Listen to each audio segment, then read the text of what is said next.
All right, welcome back to the channel. It's your boy Fanon, and in this video, we're going to talk about the Errol Spence Jr. Terence Crawford fight, and the fact that word is Errol Spence Jr. has already begun training for the fight. So that, along with some other news that came out yesterday, man, I'm telling you, we are in a special time in boxing, and we're going to talk about that in this video.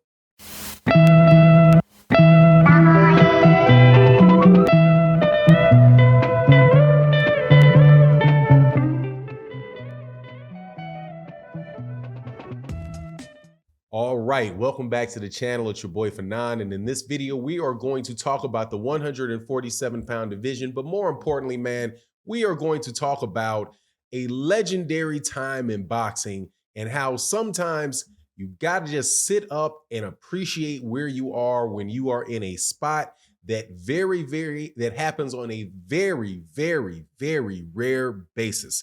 Now, before I get into that, let me welcome you back to the channel. If you are a longtime subscriber and supporter to the channel, thank you so much for your continued support. If you are new to the channel, please accept my invitation to subscribe to the channel.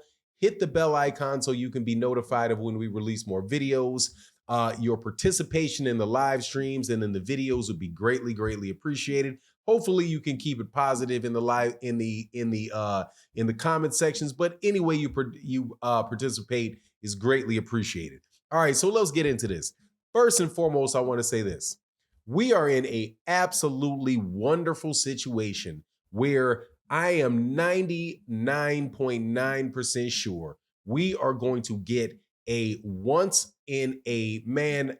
I don't know if it's necessarily once in a lifetime, but it is not a lot of times that we have an opportunity to get what we look like. It looks like we're going to get an opportunity to see, and that is a fight like the Errol Spence Jr. fight with Terence Crawford.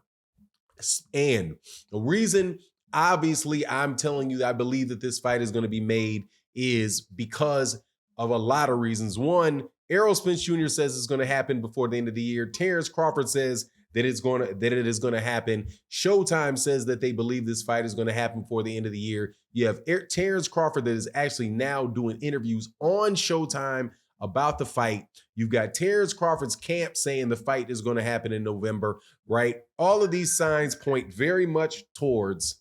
All right, sorry about that, man. Gosh, it's so tough not to get phone calls in the middle of doing videos, but it is what it is. We'll keep it pushing. So anyway, Errol Spence Jr.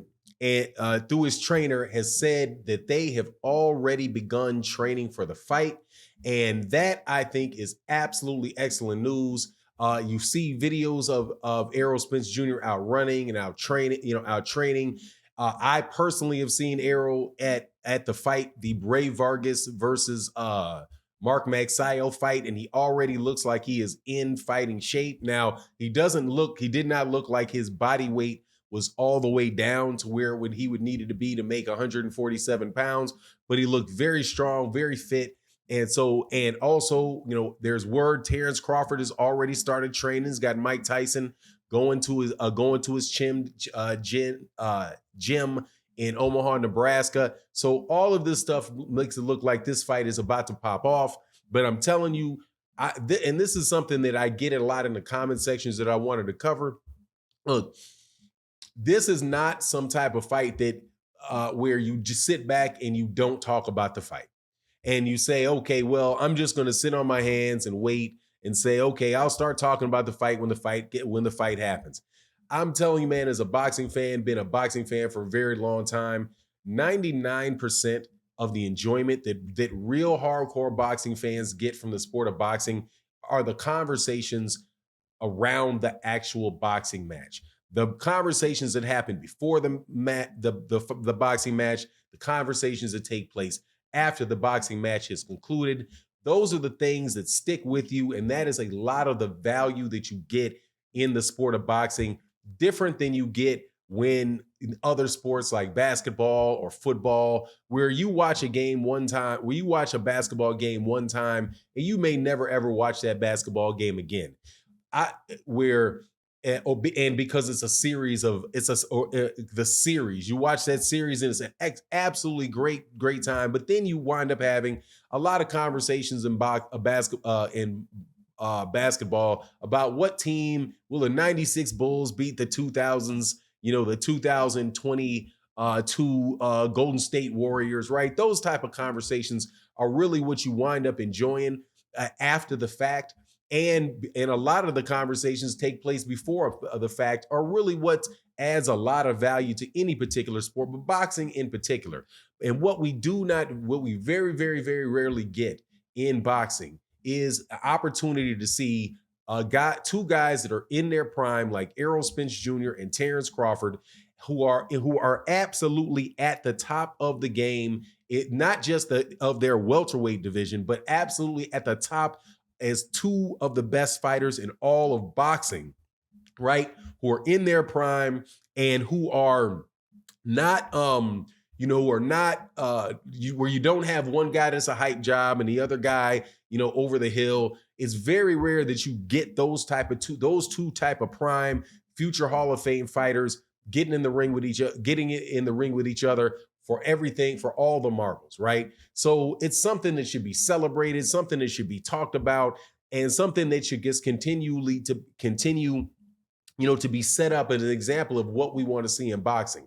We now are having in a bit of a trend where we're seeing, okay, well, we're looking for the undisputed championship, right? Now, this is for the undisputed championship of the welterweight division, but I promise you this fight would be just as big and there would be just as much interest in this fight if the undisputed championship was not on the line. If these guys were fighting at 100, if they had just both moved up to 154 pounds and they were fighting at 154 pounds, it would be just as big a deal because of the intensity of the fan base of the fighters. And when I mean fan base of the fighters, I mean the one fan base of those two fighters, because they both have pretty much the same fan base, with Errol Spence Jr. just having a larger percentage of that fan base, a larger percentage of that fan base for whatever reason. Could be because he's from Dallas, right, and has a bigger metropolitan area, or he's put on, more exciting fights over the last couple years, and has had a better promotional outfit behind him, pushing him.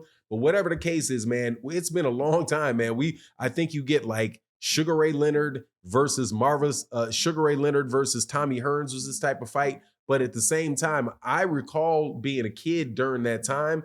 Was not quite it. I mean, Sugar Ray Leonard was bigger than both of Errol Spence and Terence Crawford as far as their names go. But Tommy Hearns was not necessarily as big as Errol Spence Jr. and Terence Crawford were at the time. So although Tommy Hearns and Sugar Ray Leonard was a very, very big fight, and it was a very, very interesting fight, this feel for this fight as a boxing fan has a lot of that same feel. Then you have another fight that took place later on, earlier, 2015, with Floyd Mayweather Jr. and Manny Pacquiao. That was obviously one of them, a gigantic example of that. But just look at how far and few between that is. The only other one that I could really think of is maybe Oscar De La Hoya and Felix Tito Trinidad, right? That was on the level of this, but that's four times. That's four times in the last 40 years. So that's not something that comes along very, very often. So I think we should just appreciate it. Nothing wrong with continuing to talk about it, because that's what you're supposed to do when you're a big boxing fan. You talk up the sport. You have a lot of people, keep them focused on the sport, and hopefully it brings a lot of money and brings more fighters, and it brings, other really events like this to follow it, like the Gervonta Davis fight versus either Devin Haney or Shakur Stevenson or Ryan Garcia, if that's what floats your boat. But look, man, I'm just really, really excited, and great to hear that Errol Spence Jr. is started training camp, and looks like this thing's gonna go. But anyway, that's my take on the situation. You let me know what you think in the comment section. And with that, I'm out. Deuces.